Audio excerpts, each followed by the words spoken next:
మన ప్రభు అయిన యేసుక్రీస్తు నామములో మీ అందరికీ శుభములు తెలియజేయచ్చు ఉన్నాను. ప్రియ దైవజనమా, షారోన్ మన్నాలో భాగముగా ఈ దినం మరొక వాక్య భాగమును ధ్యానించుకుందాము. 103వ కీర్తన 6వ వచనము. యెహోవా నీతి క్రియలను జరిగించుచు బాధింపబడు వారికందరికీ న్యాయము తీర్చును. ప్రియ దైవజనమా, దేవుడు మన జీవితంలోని ప్రతి ఘడియను చూస్తూ ఉన్నాడు. మనము నీతి క్రియలు జరిగించే వారముగా ఆయన దృష్టికి కనపడితే, మనము బాధించబడుతూ ఉన్నప్పుడు మనకు న్యాయము తీర్చే దేవుడుగా ఉన్నాడు. ఎందుకనగా ఆయన బాధింపబడు వారి కోరికను వినేవాడుగా ఉన్నాడు. బాధించబడుతూ ఉన్నప్పుడు మన మనవి ఆయన చెవుల జొచ్చుతుంది. ప్రియ దైవజనమా, ఎందుకంటే 9వ కీర్తన 9వ వచనం ప్రకారం నలిగిన వారికి ఆయన మహాదుర్గముగా ఉంటాడని వాక్యము తెలియజేస్తా ఉంది. కానీ దేవుడు మన పక్షముగా న్యాయము తీర్చాలి అంటే మనమేం చేయాలి? 10వ కీర్తన 14వ వచనం ప్రకారం ఆయనకు మనలను మనము అప్పగించుకునే వారముగా ఉండాలి. నిరాధారులు తమ్మును నీకు అప్పగించుకుందురు అని వ్రాయబడి ఉంది. ఈ వాక్యము వింటున్న ప్రియ సహోదరుడా, సహోదరి, ఏ ఆధారము లేక నీవు ఎవరికీ చెప్పుకోలేక బాధింపబడుతూ ఈ వాక్యము వింటూ ఉన్నావా? అయితే నిరాధారమైన నీ స్థితిని ఆయన చేతులకు అప్పగించుకుంటే నీ పక్షముగా న్యాయము తీర్చడానికి దేవుడు సిద్ధముగా ఉన్నాడు. నీవు నీతి క్రియలను జరిగిస్తూ బాధింపబడుతూ ఉన్నట్లయితే తప్పక నీ పక్షముగా వ్యాజ్యమాడడానికి, నిన్ను విడిపించడానికి ఆయన ఆకాశ వాహనుడై దిగివచ్చే దేవునిగా ఉన్నాడు. ఒకవేళ ఈ వాక్యము వింటున్న ప్రియ సహోదరుడా, సహోదరి, నీవు ఎవరినైనా బాధించే వ్యక్తిగా ఉన్నావా?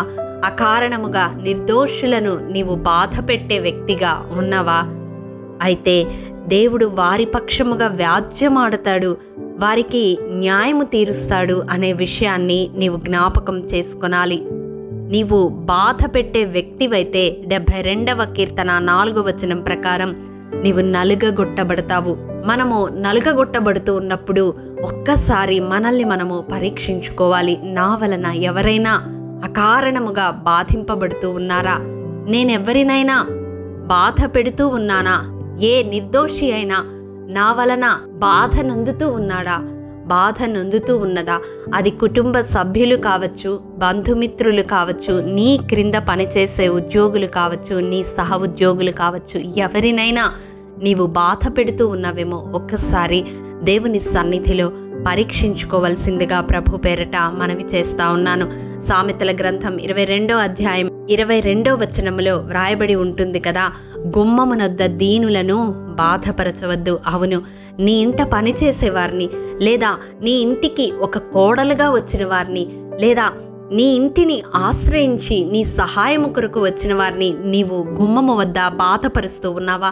వారి కన్నీరు దేవుడు చూస్తూ ఉన్నాడు. ప్రియ సహోదరుడా, సహోదరి, చూడండి 23వ వచనములో ఉంటుంది, యెహోవా వారి పక్షమున వ్యాజ్యమాడును, ఆయన వారిని దోచుకొను వారి ప్రాణమును దోచుకొనును.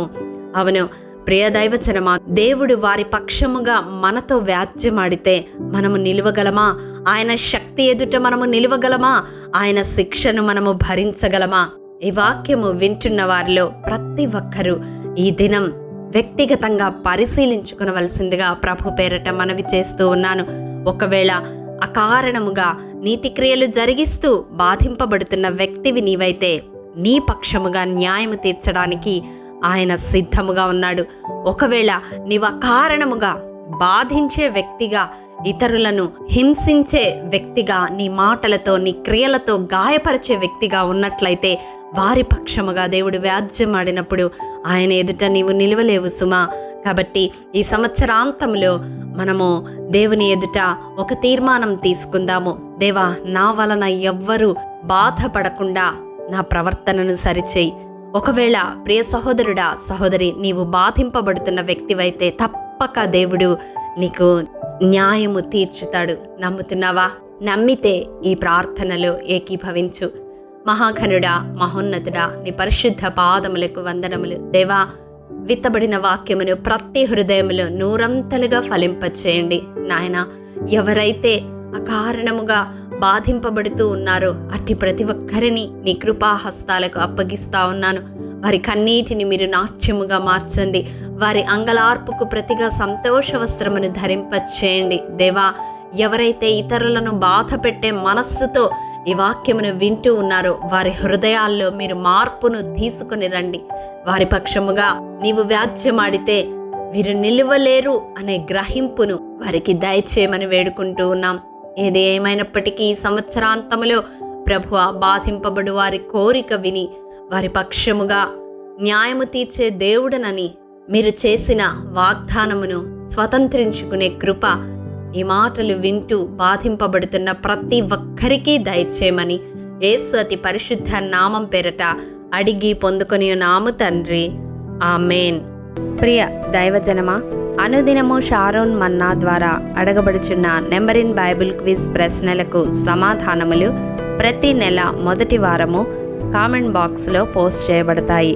కాబట్టి గమనించి మీకు తెలియని ప్రశ్నలకు సమాధానములు తెలుసుకొనగలరని ప్రభు పేరట మనవి చేయుచూ ఉన్నాము. ప్రియ దైవజనమా, ఈ దినం నెంబర్ ఇన్ బైబిల్ క్విజ్ ప్రశ్న: ఏ వంశపు వారిని ఒక నెల మొదలుకొని పైప్రాయము గల మగవారందరి లెక్క చూడగా 8600 మంది పరిశుద్ధ స్థలమును కాపాడవలసిన వారైరి? మీ సమాధానం మాకు తెలియజేస్తారు కదూ. ప్రభు కృప మీ అందరికీ తోడైండునుగాక. ఆమేన్. ప్రియ దైవజనమా, ఈ దినము జన్మదినము, వివాహ దినము జరుపుకుంటున్న వారికి షారోన్ గ్రూప్ తరపున హృదయపూర్వక శుభాకాంక్షలు తెలియజేయుచూ ఉన్నాము. దేవుడు శ్రేయస్కరమైన ఆశీర్వాదములతో ఈ సంవత్సరాది నుండి సంవత్సరాంతము వరకు మిమ్ములను నింపాలని ప్రార్థిస్తూ ఉన్నాము. ఆమేన్.